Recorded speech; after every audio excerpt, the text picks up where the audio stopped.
teman-teman, bertemu lagi bersama saya. Kali ini saya akan menjelaskan mengenai analisa terjadinya korupsi dan strategi pencegahannya. Selamat menyaksikan. Analisa terjadinya korupsi dan strategi pencegahannya. Pengertian dan dampak korupsi. Kata korupsi berasal dari kata Latin yaitu corruption atau corrupted. Secara harfiah, kata korupsi mengandung arti kebusukan, keburukan, kebejatan, ketidakjujuran, dapat disuap, tidak bermoral, dan bertentangan dengan kesucian.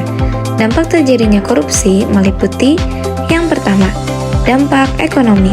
Korupsi memiliki efek destruktif terhadap berbagai aspek, khususnya aspek kehidupan ekonomi sebagai faktor terpenting untuk kesejahteraan masyarakat.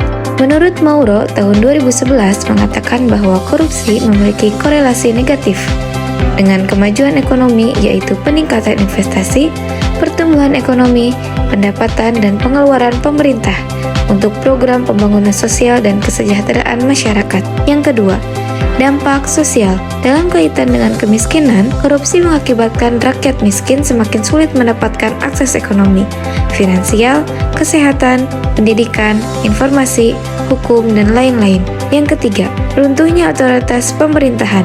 Saat ini, kekuatan politik masih sangat dominan dan dengan mudah melindungi anggotanya dengan segala cara, walaupun anggotanya jelas-jelas tidak melakukan tindakan korupsi.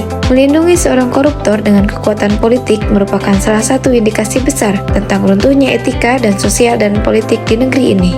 Yang keempat, menurunnya daya saing bangsa. Korupsi menyebabkan menurunnya peningkatan indeks daya saing Indonesia di mata dunia. Pada bulan September 2016, World Economic Forum merilis berita bahwa indeks daya saing Indonesia turun dari peringkat 37 ke 41. Perbuatan yang tergolong tindak pidana korupsi. Yang pertama, kerugian keuangan negara, yaitu melakukan perbuatan memperkaya diri sendiri atau orang lain secara melawan hukum merugikan keuangan negara. Yang kedua, suap menyuap, memberi atau menjanjikan sesuatu kepada aparatur sipil negara, penyelenggaraan negara, hakim, atau advokat dengan maksud supaya berbuat sesuatu atau tidak berbuat sesuatu dalam jabatannya. Yang ketiga, penggelapan dalam jabatan, tindakan dengan sengaja menggelapkan uang atau surat berharga atau melakukan pemalsuan buku-buku atau daftar-daftar yang khusus untuk pemeriksaan administrasi. Yang keempat, pemerasan, pegawai negeri atau penyelenggara negara mengutukkan diri sendiri atau orang lain secara melawan hukum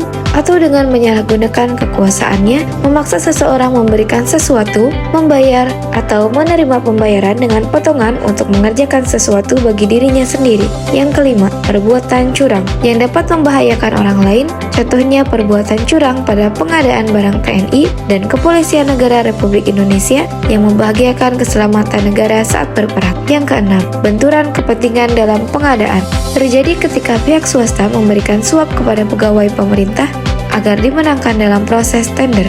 Dan yang ketujuh, gratifikasi, memberikan hadiah kepada pegawai negeri karena jabatannya. Analisa terjadinya korupsi dan strategi pencegahannya. Faktor yang mengakibatkan seseorang melakukan korupsi antara lain perilaku materialistik, konsumtif, dan sifat tamak manusia. Seseorang terdorong melakukan korupsi karena masyarakat telah dianggap budaya, pandangan, dan nilai-nilai kehidupan yang bersifat koruptif.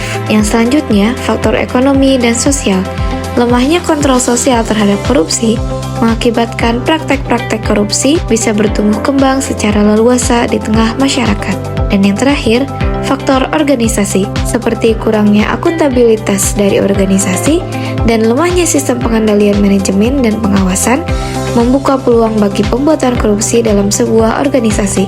Macam-macam alternatif solusi, peningkatan transparansi, memperkuat regulasi dan proses yang lebih transparan dalam pengelolaan keuangan publik dan bisnis, pemberdayaan masyarakat, melibatkan masyarakat dalam pengawasan dan pengambilan keputusan sehingga mereka dapat menekankan perilaku korupsi. Yang ketiga, penguatan dan penegakan hukum, meningkatkan efektivitas penegakan hukum terhadap kasus korupsi dengan sistem yang tidak memihak dan adil. Yang keempat, pendidikan dan pelatihan etika, memasukkan pendidikan anti korupsi dan pelatihan etika dalam kurikulum pendidikan dan pelatihan untuk pegawai publik dan swasta. Yang kelima, teknologi dan inovasi, menerapkan teknologi untuk transparansi seperti e-procurement untuk pengadaan barang. Dan yang terakhir, pemberian intensif positif, mendorong budaya organisasi yang bersih dengan memberikan intensif positif bagi pihak yang melaporkan korupsi atau menghindari praktik korupsi. Solusi yang dipilih diantaranya penguatan struktur HAM, perbaikan substansi hukum, mendorong partisipasi masyarakat, melibatkan masyarakat dalam proses pengawasan dan pelaporan terhadap tindakan korupsi melalui mekanisme yang mudah diakses dan aman.